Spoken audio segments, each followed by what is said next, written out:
Novel തിരഞ്ഞെടുത്തത് ഏറ്റവും പ്രസക്തമായിട്ട് സമകാലീന പ്രസക്തിയുള്ള ഒരു കാര്യമാണ്.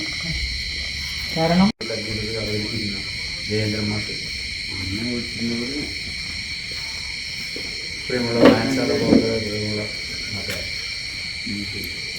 നമ്മുടെ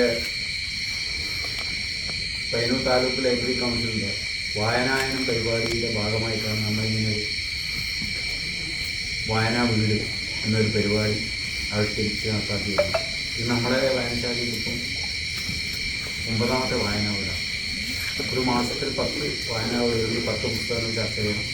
ഇങ്ങനെ 6 മാസങ്ങളിലായിട്ട് 60 പുസ്തകങ്ങൾ ചർച്ച ചെയ്യണം എന്നുള്ളതാണ് ഈ ലൈബ്രറി കൗൺസിലിൻ്റെ ഒരു ഉദ്ദേശിക്കുന്നത്. പെരുമാറിയിൽ കിട്ടുന്ന പുസ്തകങ്ങൾ അത്രയും പരിപാടിയുടെ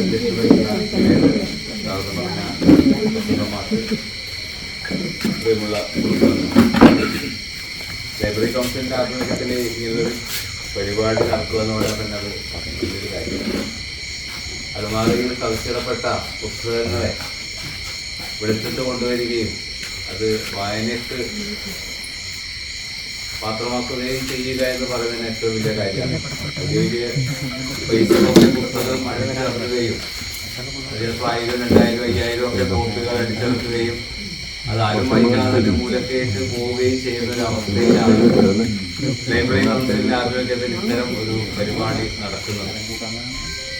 അപ്പോൾ ഈ ഒരു ആവശ്യത്തിന് കരുണാകരൻ വായനശാലയുടെ പ്രവർത്തകർ എന്നോട് ചോദിച്ചപ്പോൾ നോന്ന് പറയാൻ വേണ്ടി കഴിയാത്തത് കൊണ്ടാണ് ഇവിടെ ഇന്നിങ്ങനെ നിൽക്കുന്നത്. പുസ്തകത്തിൻ്റെ ചില കാര്യങ്ങൾ മാത്രമാണ് ഞാൻ ഇവിടെ സൂചിപ്പിക്കാൻ വേണ്ടി ഉദ്ദേശിക്കുന്നത്. രവിവേട്ടൻ പറഞ്ഞ പോലെ കൂടുതൽ ആൾക്കാർ ഈ പുസ്തകം വായിച്ചിട്ടുണ്ടാവില്ല. കാരണം ആ രീതിയിൽ നമ്മുടെ സമൂഹത്തിൽ വലിയ എഴുത്തുകാരല്ല ഇത് എഴുതിയിരിക്കുന്നത്. എങ്കിലും ഈ ഒരു ചെറിയ ഒരു 3 മാസത്തെ കാലയളവ് കൊണ്ട് തന്നെ 3 പ്രധാനപ്പെട്ട അവാർഡുകൾ, ദേശീയ തലത്തിലുള്ള അവാർഡുകൾ നേടിയ ഒരു പുസ്തകമാണ് ഡോക്ടർ പ്രേംരാജ് കെ എഴുതിയ ഷട്ടിലായി മുടങ്ങുമ്പോൾ എന്ന് പറയുന്ന പുസ്തകം. രവീന്ദ്ര പുരസ്കാരം, രവീന്ദ്ര രത്ന പുരസ്കാരം, അതുപോലെ കലാം ഫൗണ്ടേഷന്റെ അവാർഡ്, അങ്ങനെ 3 അവാർഡുകൾ ചെറിയ സമയത്ത് കൊണ്ട് തന്നെ ഇതിന് നേടിയെടുക്കാൻ വേണ്ടി കഴിഞ്ഞിട്ടുണ്ട് എന്നുള്ളത് ഈ പുസ്തകത്തിന്റെ പ്രാധാന്യത്തെ സൂചിപ്പിക്കുകയാണ്.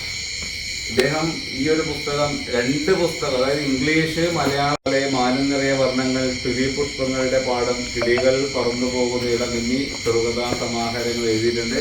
അതിന് നിരവധി പുരസ്കാരങ്ങൾ കിട്ടിയിട്ടുണ്ട്. വേറൊരു നോവല് കായാവും ഏഴിലം പാലയും എന്ന് പറയുന്ന ഒരു ഗ്രാമീണ സ്പർശമുള്ള ഒരു നോവല് കൂടി എഴുതിയിട്ടുണ്ട്. ഇത് 2ാമത്തെ നോവലാണ്.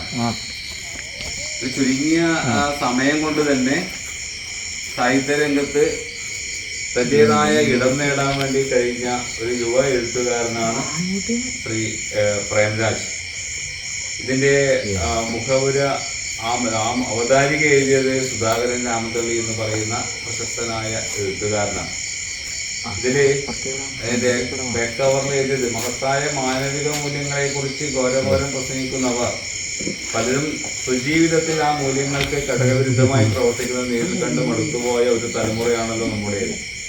കലാരംഗത്തുള്ള പ്രത്യേകിച്ച് സംഗീതജ്ഞരും സാഹിത്യകാരന്മാരും ഒക്കെ ഈ വിധത്തിൽ അധപ്പതിക്കുമോ എന്ന സംശയം നമുക്കുണ്ടെങ്കിൽ നോവലിസ്റ്റിനൊട്ടുമില്ല. സംഭവ ചിത്രീകരണങ്ങളിലൂടെ ഒരു ഷെഹനായി മാന്ത്രികൻ നീചനും മനുഷ്യത്വമില്ലാത്തവനുമാകാനിടയില്ലെന്ന് നോവലിസ്റ്റ് സ്ഥാപിക്കുന്നു. വിചിത്രവും വ്യത്യസ്തവുമായ ജീവിത സാഹചര്യങ്ങൾ ആവിഷ്കരിക്കുവാൻ പ്രേംരാജ് നോവലിൽ ശ്രമിക്കുന്നുണ്ട് എന്ന് സുധാകരൻ രാമതള്ളി ഈ ഒരു പുസ്തകത്തെ കുറിച്ച് എഴുതിയിട്ടുണ്ട്. ഈ നോവലിന്റെ കഥയെക്കുറിച്ച് പറയുകയാണെങ്കിൽ ബോംബെ ബേസ് ചെയ്ത് 1995 ബോംബെയിലെ ഒരു രംഗത്തോടു കൂടിയാണ് ഇത് ആരംഭിക്കുന്നത്. തോമസ് എന്ന് പറയുന്ന ഒരു ചെറുപ്പക്കാരൻ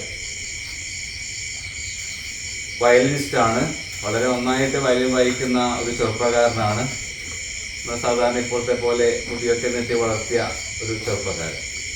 അദ്ദേഹം അവിടെ ഒരു പരിപാടിയിൽ, മലയാളി സമാജ